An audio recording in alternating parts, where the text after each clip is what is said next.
One of the scariest parts of presentations and public speaking, one of the areas where people struggle most is when they finish their presentation and they move into question and answer, or as you know, Q&A. So you can deliver a well-scripted, well-prepared presentation, everything runs smoothly, you've covered your content, and you move into Q&A.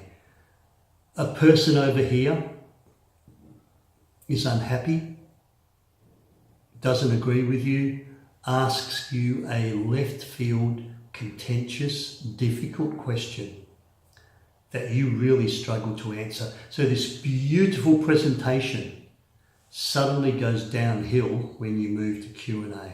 So the art of responding to questions within public speaking is something we can all learn. So here's a few quick tips. The first tip, do your preparation. What are you talking about? Is it bad news? Are you downsizing? Are you reducing funding? Are you reconfiguring a workforce? Are you talking about change that's going to be unpopular within your community? When you talk about this bad news, move into your audience's footsteps and anticipate their tricky questions. In fact, think of the worst question that you could be asked and think of a question that's going to make you really uncomfortable. Prepare answers for both of those questions. So be prepared. The second thing is use a structure. When you struggle to answer questions, often it's because people just talk and stop talking and they don't come across very confident. Your Q&A or the answer within a Q&A session is merely a mini presentation. The question becomes the topic to do a mini presentation, beginning, middle and end. Tip number 3, repeat the question. So when you repeat the question, 2 things will happen. First of all, you will buy yourself some time as you think about how you're going to answer this question.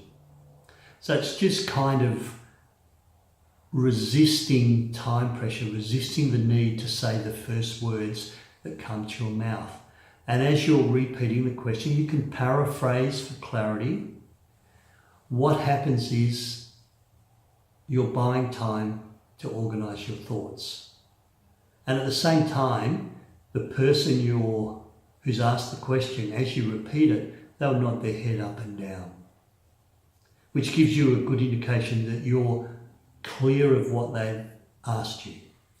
If you repeat the question back and the person goes, "You've misheard the question," which is not a problem because Q&A is actually quite stressful and it's an off-the-cuff scenario.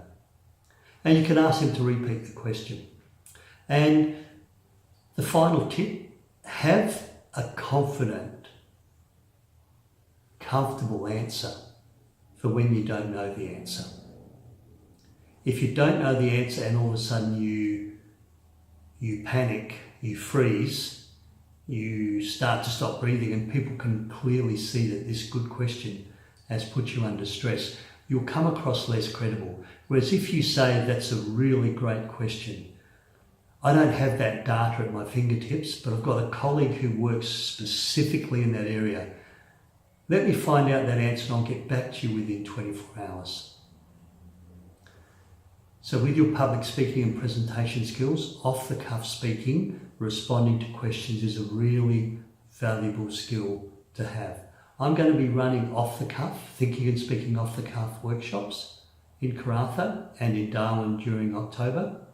And if I can help you in any way with your Q&A or off-the-cuff speaking, I'd love to see you there. So remember, the secret to a good question and answer session is to be prepared.